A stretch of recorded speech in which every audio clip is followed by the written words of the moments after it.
Et salut à tous, j'espère que vous allez bien. Alors aujourd'hui, petit tour du côté de l'actu avec l'annonce d'Intel pour ses GPU Arc. Donc ça y est, on a tous les prix, tous les modèles, on a aussi l'histoire des bundles et du marketing un petit peu étrange. On va regarder ça tout de suite, allons-y, c'est parti.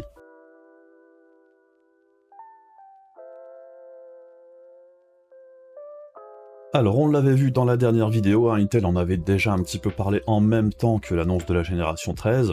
Donc on aura bien la sortie de Intel Arc pour le 12 octobre, et on devrait avoir les tests dans à peu près une semaine et demie, à ce qui paraît. Et le jour de l'annonce, Intel avait indiqué que Intel Arc, la 770, serait en vente à 329$. Et à ce moment-là, il restait encore un petit doute, à savoir si c'était vraiment le modèle 16Go à 330$ ou si c'était le modèle 8Go. Donc le modèle le moins cher à 330$, et bien ce sera le modèle avec 8Go de RAM. Et le modèle un petit peu plus coûteux à 350$, et bien ce sera le modèle 16Go. Alors après, quand il n'y a qu'une différence d'environ 20$, ça paraît plutôt logique de partir sur le modèle à 16Go plutôt que 8. Et l'autre carte qui doit sortir également pour le 12 octobre, et bien c'est le Arc A750, qui est un modèle légèrement castré de la A770, avec ici aussi 8Go de RAM. Et la seule vraie grosse différence entre la 770 et la 750, c'est le nombre d'unités de calcul, puisqu'on passe de 32 Xe-core à 28, soit de 4096 core FP32 à 3584. Dans l'ensemble, ça fait une baisse d'environ 12%. Au niveau de la fréquence, la 750 est un tout petit peu moins rapide que la 770, puisqu'on passe de 2050 à 2100 MHz. Bon, on peut très probablement overclocker la 750 au même niveau. Au niveau de l'interface mémoire, pas de changement, c'est du 256 bits pour les deux. C'est juste qu'on a soit 8Go ou 16Go de RAM. Alors c'est de la GDDR6, et la différence entre la 770, 16Go, 8Go et la 750, c'est la vitesse de la RAM qui est un petit peu plus rapide sur le modèle 16Go. Après, ce qui fait qu'au niveau de la bande passante mémoire, on a 560 Gbps sur la 770, 8Go, et 512 Gbps sur les autres. Après, au niveau de la consommation, Intel annonce une consommation similaire pour les trois cartes, ce qui peut paraître un petit peu surprenant, puisque dans la logique, la 750 devrait consommer un petit peu moins que la 770, mais ça s'explique aussi par le fait qu'Intel calcule sa consommation de manière un petit peu différente des autres. Ici, il n'y a pas vraiment de TGP ou de TBP, puisqu'Intel en gros utilise une moyenne de consommation en jeu, donc ils prennent consommation classique dans plusieurs titres, et ils en font une moyenne, ce qui nous donne ici 225 watts. Au niveau du line-up, il manque toujours la 580 et la 310.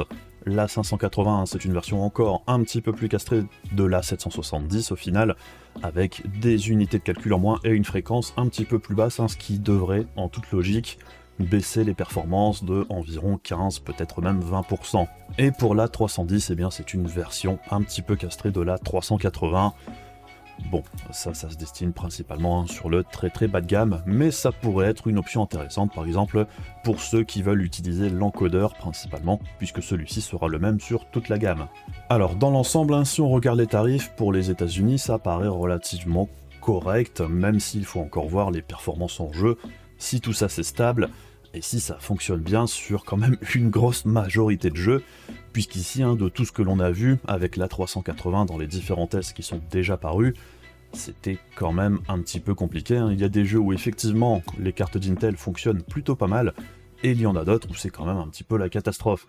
Après, l'autre gros problème, c'est que 350$ aux États-Unis, si on rajoute les 20% de TVA chez nous, ça nous amène à 420€. Ce qui là du coup rend la chose possiblement beaucoup moins intéressante. Et le gros problème, c'est qu'à 420€ en France, on commence à trouver quand même assez régulièrement, par exemple la RX 6700 XT. Et au niveau des performances, en toute logique, elle devrait être un bon cran au-dessus de cette A770, qui pour rappel, selon Intel, se situe entre la 3060 et la 3060 Ti. C'est sans compter qu'en plus de ça, la 3060 Ti, elle est certes un petit peu plus chère encore à l'heure actuelle, mais elle n'est pas très loin non plus. Et la 3060 tout court, elle est certes encore un petit peu chère chez nous, par contre on commence à la trouver également aux alentours des 380€ de plus en plus souvent. Alors certes, c'est pas le deal du siècle, on est bien d'accord, mais le prix continue de baisser petit à petit.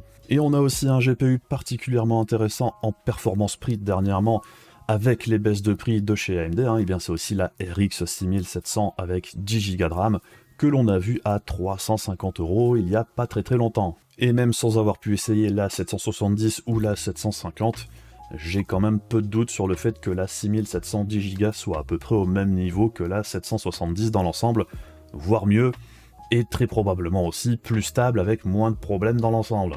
Les tarifs proposés par Intel, c'est pas qu'ils sont mauvais, c'est juste qu'il y a déjà des choses relativement intéressantes à ce tarif-là chez la concurrence.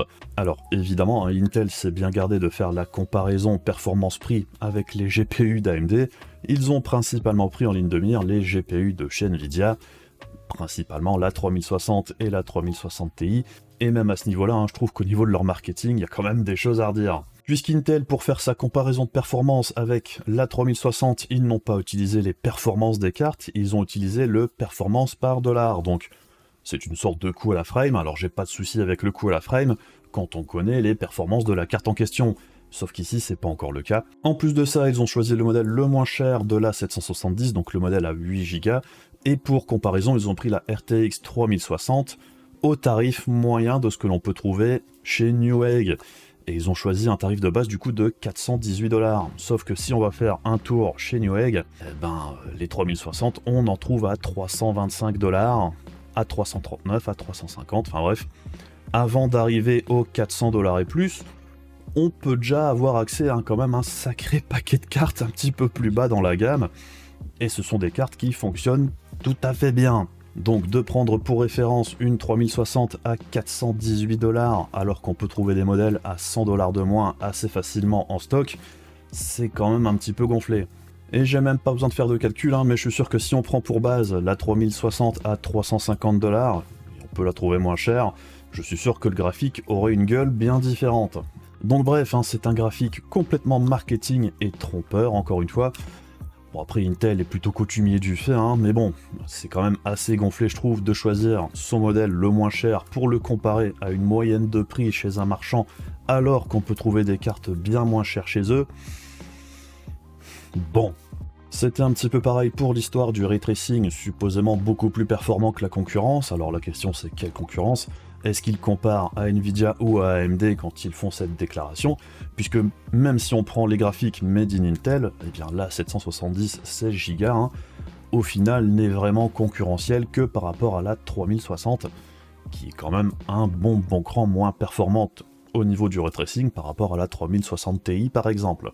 Et à vue de nez comme ça, même par rapport à la 6700 XT, à mon avis la 770 doit pas être très loin devant. Par contre, le truc plutôt cool pour ce lancement des GPU Arc, c'est aussi un bundle quand même assez fourni, puisque si on achète un GPU Intel Arc 7, on a accès par exemple à Call of Duty Modern Warfare 2, qui sur PC, même sur le shop officiel, coûte environ 69 €. Et en plus de ça, on aurait aussi accès à 3 autres jeux, Gotham Knights, Ghostbusters Spirit Unleashed et The Settlers, ce qui nous amène à un total d'environ 230 € pour le bundle avec les 4 jeux. Comme avec chaque bundle, on n'est pas forcément intéressé par tous les jeux présents dans le bundle, mais quand même, si on prend le prix de tous les jeux et qu'on le déduit du prix de la carte, sur certains modèles, ça baisse le prix de plus de 50%, ce qui rend la chose quand même beaucoup plus sympathique. Au final, avec le bundle, le prix des GPU est plutôt correct.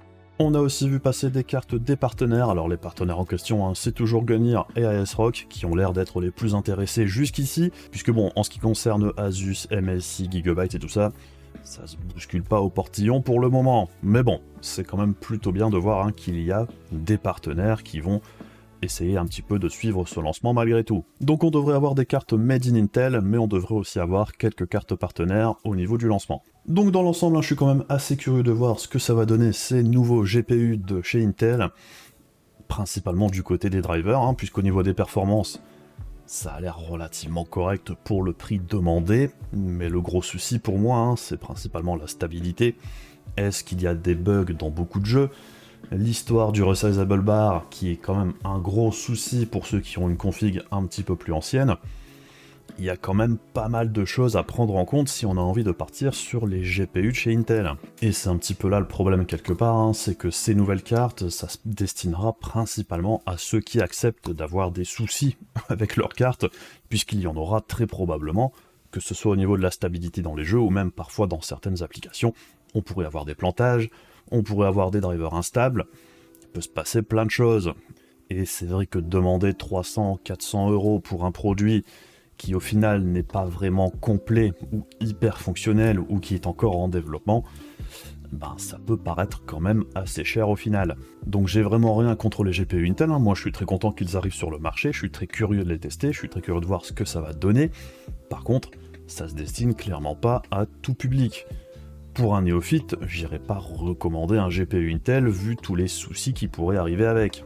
Après, j'espère aussi qu'Intel va vraiment persévérer sur le marché des GPU, puisque je pense qu'il en a quand même besoin. Puisque bon, ça on le sait depuis un bon moment, sur le milieu et l'entrée de gamme, on a quand même un gros souci au niveau du tarif, puisque ça n'évolue pas énormément au niveau des performances depuis quelques années, et les tarifs ont quand même tendance à grimper petit à petit. Il n'y a qu'à voir les tarifs de la 3050 actuellement, ou même de la 6500 XT, vu ce qui est proposé, ça fait quand même pas rêver. Donc si Intel peut réussir à mettre un petit coup de pression sur les deux concurrents, bien rien que ça, c'est déjà plutôt cool pour le consommateur. Et si la 770 permet de faire encore baisser le tarif de la 6700 ou de la 6700 XT, ou même des modèles encore un petit peu en dessous de chez AMD, et de la 3060 et de la 3060 Ti chez Nvidia, on a tous à y gagner. Donc personnellement, je trouve que c'est vraiment très bien que ces GPU finissent enfin par arriver, même si effectivement ça arrive très très tard. Donc bref, voilà un petit peu ce qu'on pouvait dire aujourd'hui sur ce sujet, on en saura très bientôt plus avec les tests. J'espère mettre la main sur un de ces GPU Intel pour pouvoir les tester moi-même, et du coup on aura l'occasion d'en reparler plus longuement. Donc bon, si la vidéo vous a intéressé, n'hésitez pas à faire les trucs casse-couilles de YouTube pour soutenir la chaîne comme d'habitude, et on se retrouve très rapidement pour d'autres vidéos. Bisous à la prochaine, salut!